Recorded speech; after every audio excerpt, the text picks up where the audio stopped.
pressure's on. Oh, wow. You're nervous? A little bit. Tension's rising all of a sudden.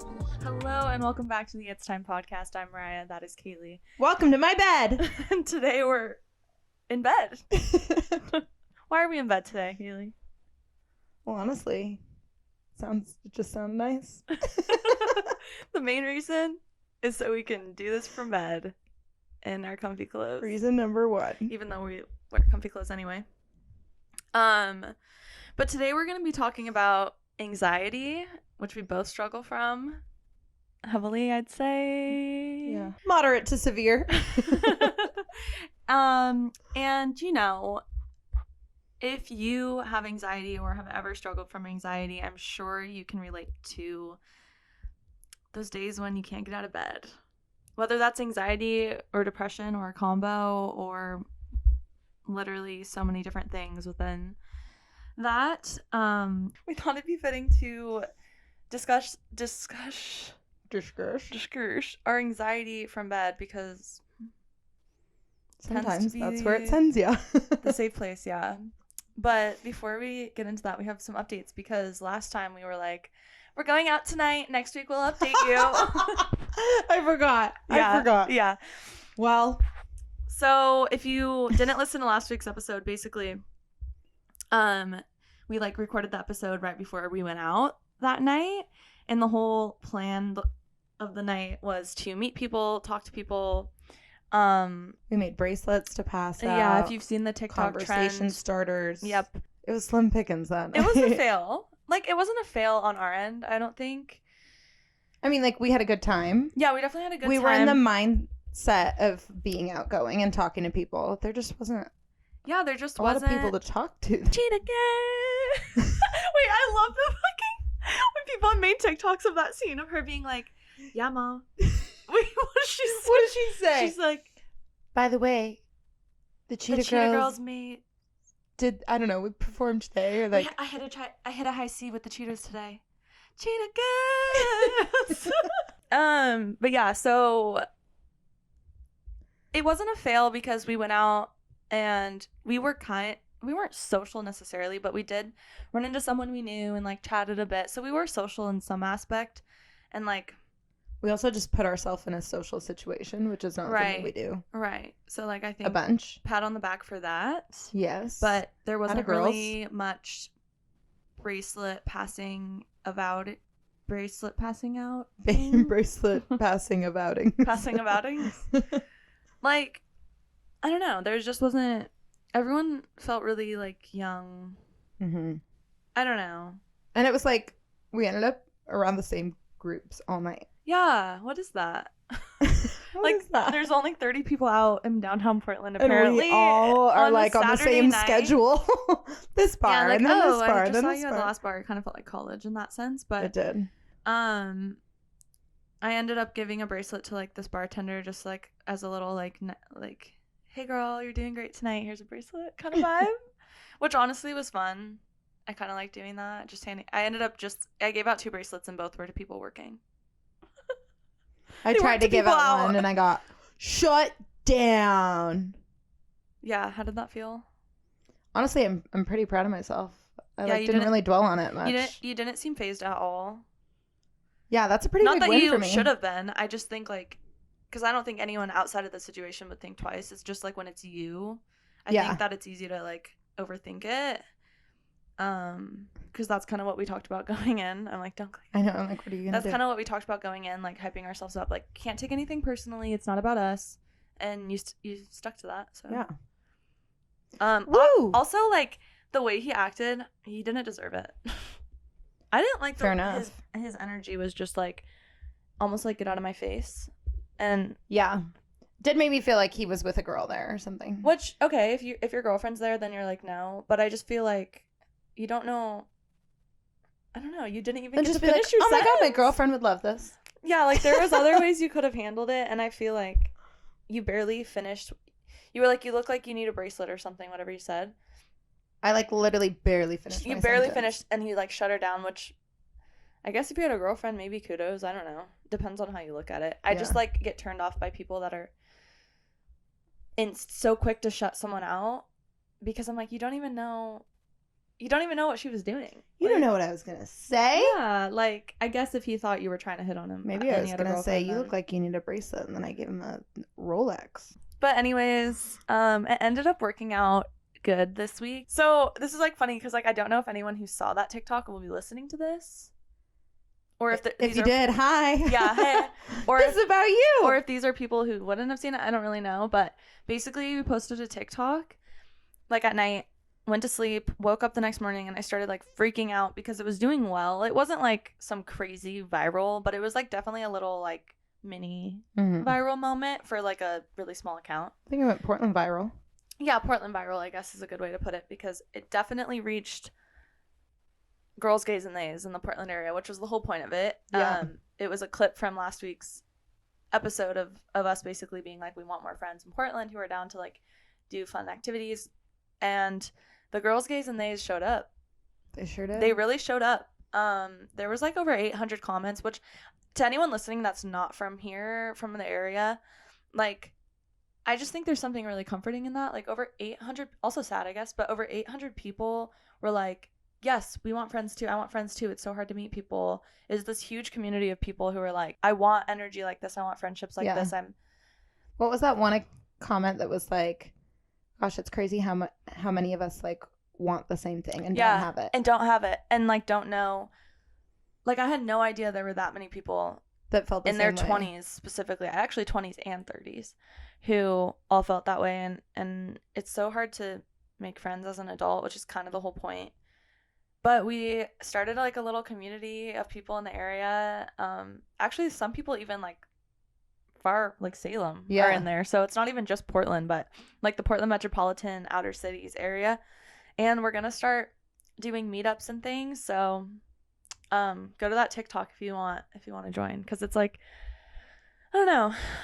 I think it's really fun, and we've already made 3 friends this week, like in person. Which is so crazy. You guys, like we went from last week talking about how we have no friends, our only friends, and now we've like hit it off with 3 other people. It's really pure. It's really pure, and like I feel really happy that it has happened through the podcast. Yeah. Like that's a really special thing, I think, because it's very full circle. Yeah, it is. Like, and we started the podcast as a way to like schedule time together and like chat as long distance friends and try to talk about things that are going on in our life and maybe find people that relate. And it's been like a 1.5 years now, and it's a very slow burn, but that's okay. Because we just like doing it for fun anyway. But it's kind of cool to see that I mean, the fact that this is the first thing that has kind of happened for the podcast, and it's not even for the podcast but by the podcast. Yeah, like I couldn't have thought of a better thing to happen. Like I don't know, I just hope. Yeah, so we're gonna do a big group meetup at a park. We're gonna do a picnic, and it's gonna be a huge group of girls, gays, and theys, there's like a ton of people. Yeah, I'm so excited. And we went to the Sweet East last night with 2 girls that we met from the TikTok. Wow, thoughts on the movie? The movie, I don't know what I thought it was going to be. But it was one of those where you walk out and you're like, I really don't know how I feel yet. I need to watch it again, and then I also need to definitely missed a lot. Some research on symbolism, because it was obviously about America. That was obviously the center of the film. Gun violence, sexism, manipulation was definitely the core, but like in what way? What was the full message? Like, you know, there was so many. I highly recommend though, because it definitely makes you think, but it's trigger warning for sure. Like they didn't really warn you about the gun violence. No, that shit came out of nowhere. Yeah, and in multiple parts. So like definitely, I don't know, like for me being in a movie theater and then like there being and then that guns in the movie kind of threw me off at first. Like I was definitely like there were like moments where the whole theater gasped. Yeah. And like also moments where the whole theater was laughing. So dark comedy for also sure. Moments where the whole theater was laughing and Kaylee wasn't, because she didn't get it.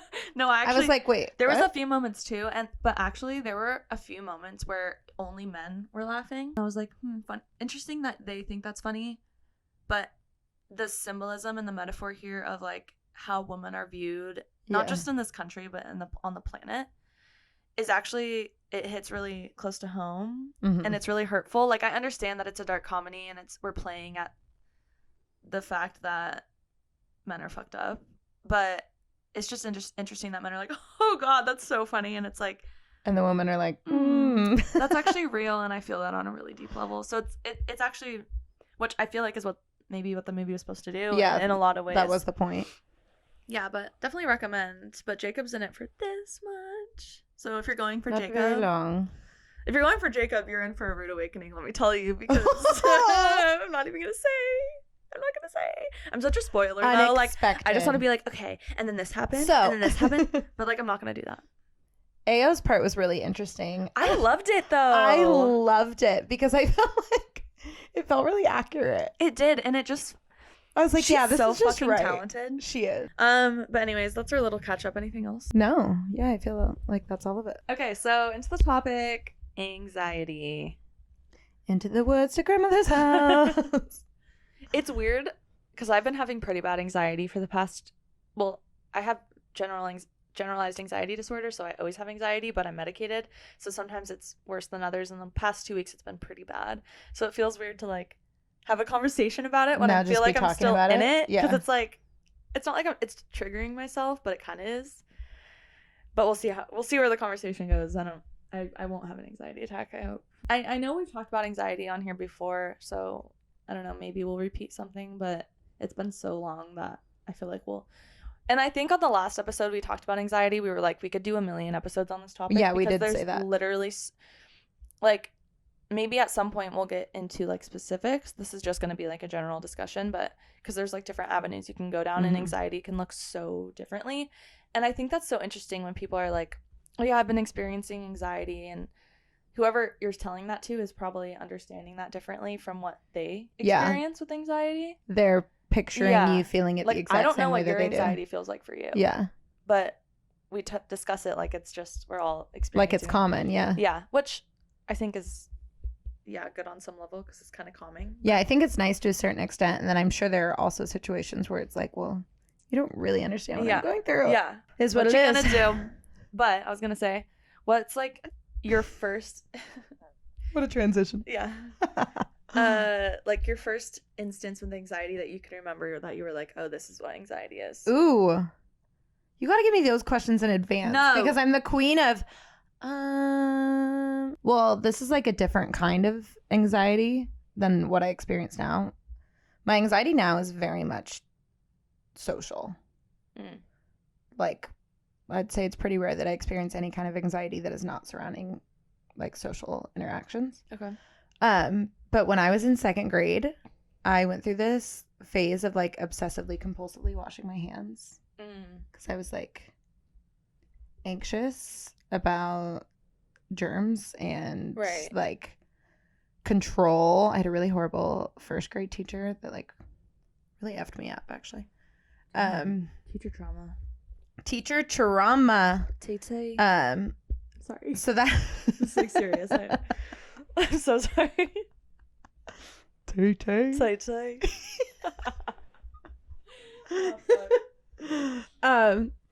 So that was like my way of coping, was I like compulsively washed my hands. And it's like, and you have OCD, correct? We can say. I think I have OCD. My mom says I have OCD tendencies. But my mom also doesn't think I have ADHD. She also It's hard because we live in a society of like so much self-diagnosis, which I know bothers some people. But with the media and things that we have, it's actually extremely helpful for a lot of people to take information, because healthcare is really hard, and getting diagnoses as women is really hard. So it's actually really helpful. Especially once you're an adult.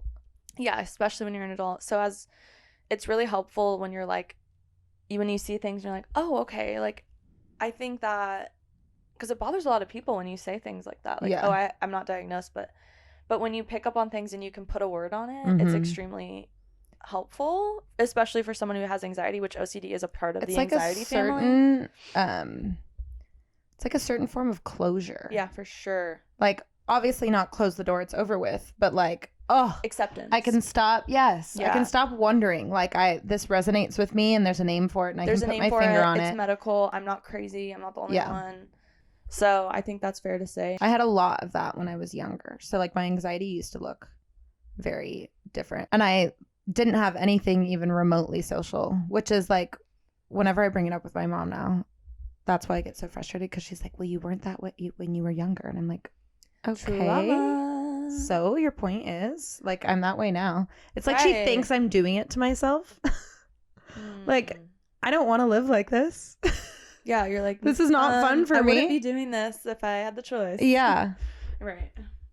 Yeah, that's such a... So how old were you, did you say? First grade? I was in second grade. Whoa, full circle. Yeah. Second grade teacher. Yeah, and last week I had a girl who came up to me. Her hands were literally cracking. They were so dry. Aww. And I was like, oh, this happened to me when I was in second grade. And I had to get a special kind of lotion, and let's talk to your parents, and let's... Happy that. But it's just like really crazy that she's in second grade. In second grade going through something like that. Yeah. I hope that with like media and these discussions that like people in your position are able to kind of assist and notice things that kids are going through, because God, the shit that we did and I know I did as a kid, like the fact that I wasn't fucking diagnosed like at 5 is literally outrageous to me. Like I was the classic, like, that kid is so anxious, like they probably need to be hospitalized. Like I was thinking about it yesterday, because my anxiety is deeply always been rooted in death, time, life, existential shit, which is horrible. Yeah, that's not to like compare, but that sounds way harder than mine.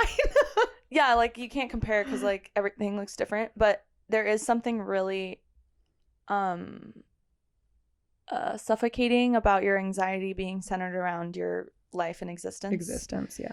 So like when I was little, like I would have anxiety attacks on people's birthdays because they were getting older. I would sit and stare at clocks because I was so obsessed with the concept of time, and it freaked me out. Like I'd be like, how is it 3:30 right now, but and it's going to be 3:35, and then the time never stops and it keeps going, and the idea that time never stops really freaked me out. So like I had that anxiety, and I know I talked about it on here before, like different types of anxiety, and I think I probably have other diagnoses in there that I haven't figured out, but it's like that's always been my anxiety. But then I think when you have anxiety like that, or generalized anxiety disorder at a young age, it transitions into like every aspect of your life. So like social anxiety was obviously a part of that too. It was really hard to make friends because it's really hard to converse with people, and I don't know, find people you fit in with. It's hard anyway as a kid. I feel like even if you don't have those things, super hard. Yeah. And then throw in ADHD and shit, and then I don't know, that just transitioned over time. And then I got really good at masking as I got into middle school, high school. Well, good at masking, but honestly people should have still been able to tell in my opinion, because like you can mask like decently well, but I don't know, I think I noticed those things maybe because I do it myself. So I can always tell. Also, I'm an empath, like in an energy level of an empath, not just saying that I care about other people, but like I can feel what other people feel. And so I feel like blessing and a curse, I guess. But now being medicated, it's amazing because there's like that clarity sometimes, but I think I need to be even more medicated, honestly. I've been thinking about it lately. Really? Yeah, it's just not enough. For your anxiety specifically? Yeah. Depression, like what I'm on now is good. Like I think I'm pretty good with my depression, but the anxiety is so debilitating. Like I'm literally constantly thinking about everyone around me dying. Like that's like not, like you can't live like that. No, you can't. And so it's such a weird, horrible fucking disease, really. But yeah, because sometimes it really isn't connected to your thoughts. Like it's a solely physical 100% response. And I'm very physical with anxiety. I guess we can get into like how we express. Like, I'm definitely very physical. I get extremely nauseous. Yeah, you get like symptoms for sure. Physical symptoms of like, I want to throw up. I'm super nauseous. I get headaches. I get really dizzy. I'm getting really dizzy right now just talking about it, which is so wild, but that's mine. What's yours? Your like symptoms that come out? Mine is like, honestly, more like heart racing. Well, I guess it's not a symptom, but like I find myself like fidgeting, picking, like a stim. Yeah. Because again, mine is like mostly social, so it's like up to something. Yeah, or mid conversation, like the idea. My like worst fear in speaking to someone is that you get to that awkward silence. Oh. And so when I'm talking to someone, I'm never actually being present unless it's someone I'm super comfortable with. I'm never actually being present in what they're saying. I'm always thinking about, okay, well, what can I say as soon as they're done talking to keep this conversation going? Not in a I don't want to listen to you way and I'm waiting for my turn. Like I'm trying to play my part in this conversation. Yeah, totally. So it's like very much like my heart's racing, like stomach in knots, like head is moving 1,000 miles per minute, but also not fast enough. Yeah. And then you could never really remember what that person talks about. No, yeah. Do you ever do that? And then you almost get mad at yourself because you're like, I just want to be present. Yeah. I do that all the time where I'm like, I just want to be present. Why don't I just speak whenever the moment comes? Like, why do I have to overthink everything? It's so annoying. It's like when you're in school and you have to read the paragraph. Yeah. Or like, I know a lot of people relate to this feeling of like when you meet someone new, if they say their name first, you almost never remember it because you're so busy thinking, my name is Kaylee, my name is Kaylee, my name is Kaylee. Literally anytime anyone says their name, like, don't remember it. Like, that is my life. Yeah. Conversing with other people is, my name is Kaylee, my name is Kaylee. That's why I think we both always talk about how much we hate first dates, how much we hate, not hate meeting new people or making new friends, but it's that beginning part that is so shit. It makes it extra hard, yeah. Yeah, because once we both have this in common, I think once we are comfortable, then, and it takes maybe a little while, but once we get to that point, that's when, which is so frustrating because I'm like, I feel like you don't know me yet. And like, you would think I'm so much cooler. Yeah. Like a couple months from now. See how we are when we're comfortable and like we're actually really fun. And I think that's why I read comments on that TikTok when we were talking about earlier, but some of the comments and I'm like, you guys look fun. I'm like, okay, it's because hasn't that been really nice? Yes, it's been because super nice. All 3 girls that we met also made a point to say that. They were like, well, I saw the TikTok and I was like, those girls look fun. Like, I want to hang out with them, which is so funny because we always say, oh my God, we're so fun. We're so fun. Why don't like it's actually annoying. We can't do anything without announcing that we're having fun. Yeah. No, oh my God, we're so fun. Anytime this is we fun. do stuff together, we have to announce. And then if we're with someone who doesn't do that, I think we both get anxious because we're like, are they not having fun? Why aren't they telling us? Yeah, how come they're fun? not affirming that they're having fun? Like, are you having the worst day of your life? Like, what? Are you not enjoying our presence? But yeah, so seeing those comments and being like, okay, I think that's what's helpful about this podcast and maybe like trying to connect with the community and more people is that you guys are able to see us in our comfortable state because we're just because it's really talking. Just us. And it's such a cool way, I think, to share who we are online. I guess not online even really, but just like with other people. And it's a cool outlet and I think it's super helpful. And I actually think it helped when meeting those girls that we've already met because it's like, okay, well, they've gotten a glimpse. True. And it went so well. Yeah. I think it helped kind of calm me down to a certain extent. Love you. Also, you're like my security blanket. So that helps too. No. And that's what we literally had said to one of the girls that we met. We're like, you just came out here by yourself. Like, if I didn't have you. So incredible. You're so brave. Myself. Like, no, for real. Because like, it was both of us together each time that we met up with these people this week. And if I don't know what I would have done if I was alone. I don't know if, honest to God, I don't know. Well, I could probably do it, but it would have been literal psychological torture. Full panic attack going into it. Before going in. Yeah. Like meeting up with 2 girls that you know are already friends. Yeah. And not just like friends, like, you know, are close friends. We have a podcast together. And you guys knew that. And truthfully, and just like showing up and being like, yeah, I'm going to see like how this goes. I think this week has been a big step. Yeah. Oh, a huge step. My therapist was so proud of me. I love that. She texted me. She's like, I have so much to tell my therapist about. I'm like, yes. It literally, the day it like popped off, I had therapy. Yeah. So by 4:30 that day, I was like, I have so much to say to you. It's really, yeah, it's been really nice, and like feeling like we have a community, and yeah. Anxiety is such a bitch, and like we could literally, like what I said earlier, like we could literally talk about it forever. But I think the whole point of it is that we definitely very much struggle with it, and it's helpful to talk about it for sure. And I think we're both finding ways to kind of, because accepting that anxiety, and I've heard this from therapists before, it's not from me, but like when you say like I have anxiety, you're not saying that you are the anxiety, and the anxiety isn't you. It's just like this piece that sometimes you pick up, and that maybe you take on a little bit of it, but it's not who you are. It's just a little piece that sometimes feels like takes over your brain and your body, but it's not. And that's what anxiety is. It makes you feel like it's who you are. It takes over, but that's the anxiety. It's not you it's not your soul. It's not your person. Mm-hmm. So I feel like that's super helpful, and kind of makes it feel like it's a more tangible thing that you can get rid of. I know that helps me. I'm a very visual person, so I always think of things like that. I'm very spiritual too, so like kind of thinking of my body and my soul as this like pure thing that these outside things try to get in and fuck with. That really helps me. But yeah, that's kind of why I liked a few things I saw in here that I wanted to read. I didn't read all of it, but I'm just going to read through a few things because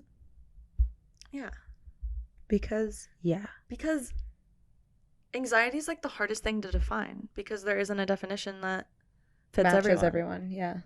Anxiety isn't your fault.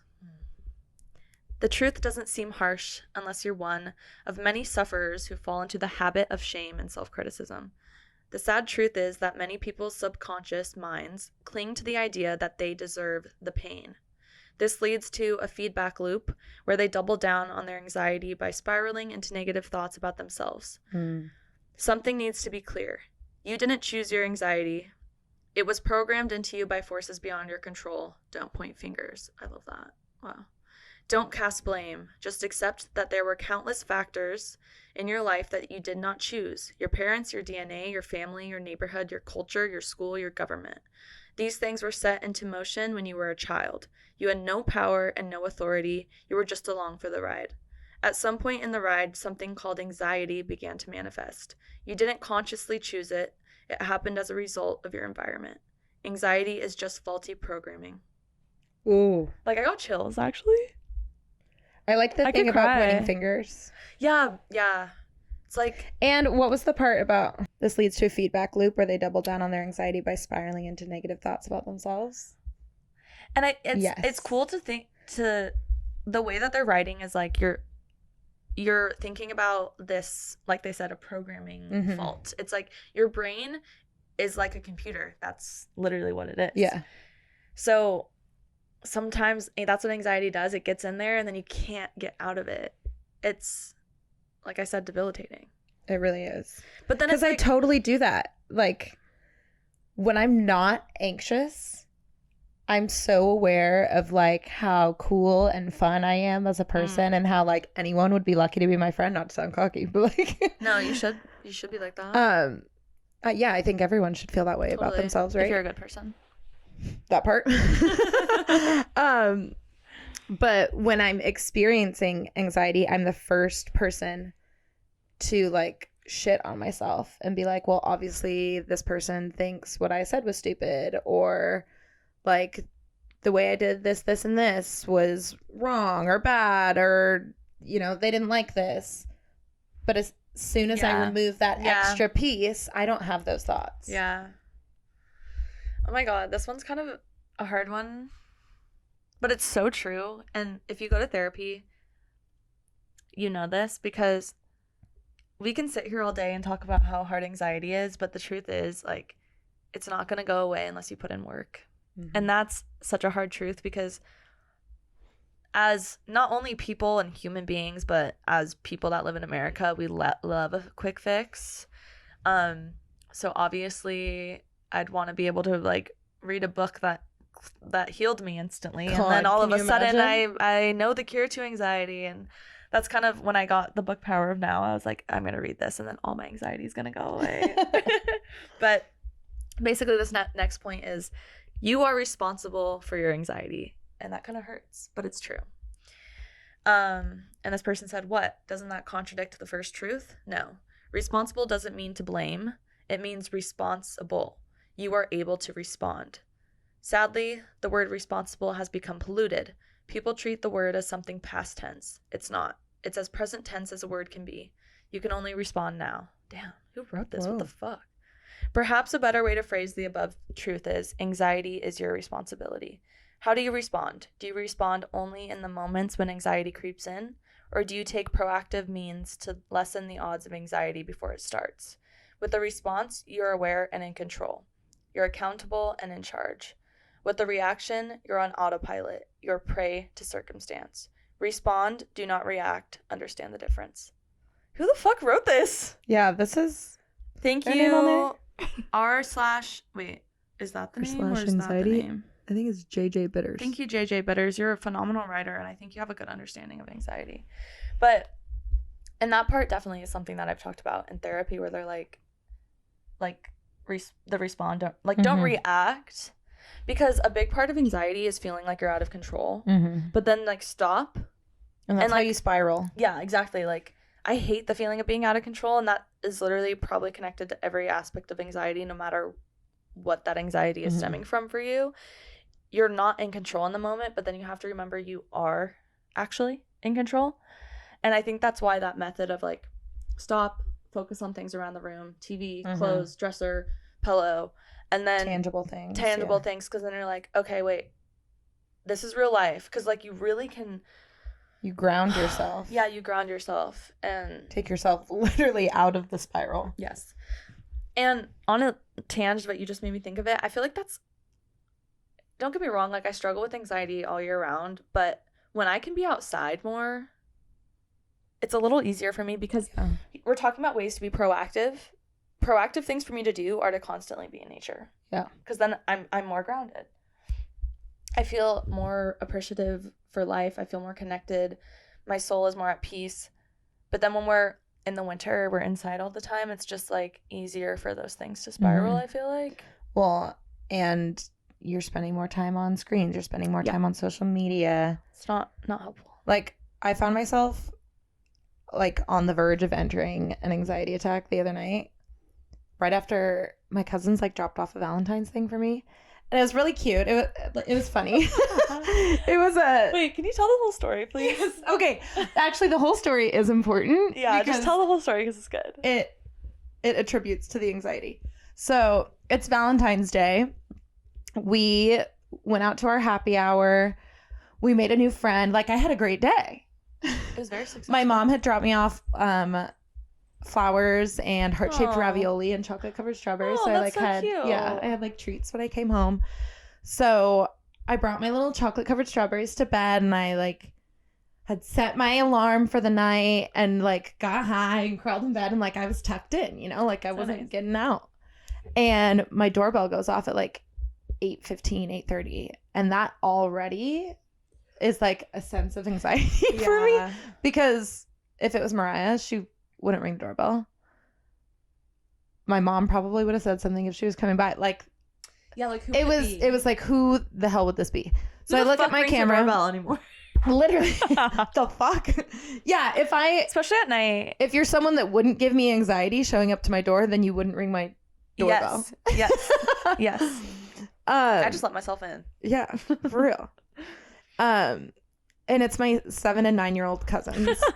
Which I'm like, what the fuck are you doing up at 8 o'clock? Funny as shit. When you told me that, like, the way you're like, wait, what? Too, like, did you look at your ring thing? Is that what you did? Yeah. Like, so I'm in bed, like, just in a t-shirt. I'm not wearing a bra. I'm not wearing pants or anything. Like, and then I see it's them on the camera. So I'm like trying to get on my speaker, like, I'm coming. I'm digging through my laundry basket, looking for sweatpants to put on. I just can't get over the fact that you pull up the camera and it's like your two little, like, cousins. they're just like hey, waiting. like 8:00 at night on a weekday. Like you're just the last people you'd expect to show up at your front door. Yes. So it was really sweet. Their mom like brought them by and they got me a little chocolate man, and it was like the perfect man, and he's rich and decadent and whatever. Kaylee's new boyfriend. My new Tardog boyfriend. and handsome. He's breakable too.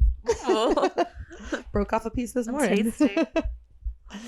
So it was like really funny, but also like fuck you. So I gave the girls a hug, and I like was laughing, and I like jokingly flipped my aunt off, which yeah, I didn't tell you this part of the story. I didn't hear that part. I feel like that's scary territory right there. See, that was what started the spiral when I came back to my room. So overthinking everything. Oh my god. Because in my head, like, it was very much a way I would have reacted to a friend of like, oh my god, like, whatever. I didn't mean it in an offensive way, but then as soon as I left, I was like, well, maybe I shouldn't have just like flipped off my aunt. Like maybe she was offended by that. Wait, so was she? I don't know. And at this point my alarm was already set. So then by opening the door, the alarm went off, and then that spikes my anxiety, and it's like this whole big thing. Any alarm noise, no matter when it is, I'll always get anxious. It's really just, it's a lot. Also planes. I get really anxious when I hear planes. Do you? Anytime I hear a plane, because it's not like seeing the plane, that doesn't stress me out, but hearing the because I'm like, is that a plane or are we about to get nuked? Oh, that's fair. Yeah. Anyway. That's how I feel about the really loud ones. Yeah, I hate that. Like, are we going to war? Like, it's like, okay, when I was a kid, actually, if you're Gen Z, your entire life has been stressful over, like, war. Yeah. Because, like, or getting bombed, because we literally were born at, like, 9/11, and then that's just been our whole life of, like, anyway, sorry, spiral tangent, but you just... Spiral tangent, but go. So then I turn the alarm off, I, like, say thank you, give him a hug, close the door, lock everything up again, and I come back to bed, and now I'm immediately overthinking flipping off my aunt. Like, it was such it was like a compliment that I no, I get what you're saying. Reacted that way, but I could see how she wouldn't perceive it that way. But I get what you're saying, because sometimes, like, you get, especially when you're already in, like, your chilled out mindset, you're high, and you're kind of, like, have a thing that you would just do to a friend. I wouldn't have done that if I wasn't high, or, like, for something sure. you'd say to a family member, and you're like, probably wouldn't have said that to a family member. Yeah. Done that, and then you're kind of, So I'm already anxious because I'm interacting with my cousins, and I'm zooted. Like, I'm not just a little high. I'm really high. Okay. And then I flip my aunt off, and the alarm goes off, and all these things. So I come back to my room, and I'm like, okay, I'm going to just make sure to text her and be like, that was really nice and, like, funny and sweet, like, whatever, Make it clear that I thought it was funny. I wasn't, like, mad at her flipping her off. I was like, ho, very funny. And then I got back on my phone after that, and then I started scrolling on social media, and then I started thinking about how everyone was perceiving me, and then I was like, absolutely not. Everyone must think I am a weird freak. For what reason? I don't know. Single? No, that it wasn't about it had nothing to do with the chocolate man. Okay. I just like went down this spiral of like, now I'm thinking about that social interaction. Now I'm thinking about the way everyone else has perceived me ever. So then luckily I caught myself, and I was like, you know what? I'm going to go ahead and put my phone away. You. And it got better. Shit. So you had like a real-time understanding of how much your phone can give you anxiety. Yeah. Anyways, don't flip off your aunts. The moral of this whole episode. She never responded to my text either. Oh, maybe she is pissed. Which isn't completely unusual, but... The older generation, though, I feel like understands like things that we do so differently, and they take... Which is so funny, because they're like, you guys are so sensitive. But I'm like, we're sensitive about the right things. You guys are sensitive about stupid things. Yeah. Tange, but... And yeah, Tange. But yeah, we should probably end. But it's all connected, because you guys give me anxiety too. Oh my god. Yeah. Taylor Swift fans, evangelical Christians, and Trump supporters all kind of feel they're like all the same. right there. It feels in like the same circles. That's what you're concerned about? What else do I say? TC. So I think we'll end here. Pretty good chat. Pretty serious one for us, I'd say. Yeah. For some of it. And then some ranting. Yeah, and then some ranting. We love to rant. That adds up. We're ranters. We're tangers. At the end of the day. Yeah. All I'm saying is Yeah. Thank you so much for watching the It's Time podcast. I'm Mariah. That is Kaylee. Yeah. New episodes every God, you fucking, I was on a roll, you know? New episodes every Wednesday. We'll see you next time. It's my thing to fuck up your outro. Say. The way you say it makes me think DTB. Dick to bomb. Oh, do you want to know the first thing that came to mind? I was like, DTB, down to bowl. Because I'm like, that can't be it. What is DTB? What? Down to bowl. Down to bowl. That is the first thing that came to mind. Are you DTB? DTB? I'm down to bowl. Let's go. Shit.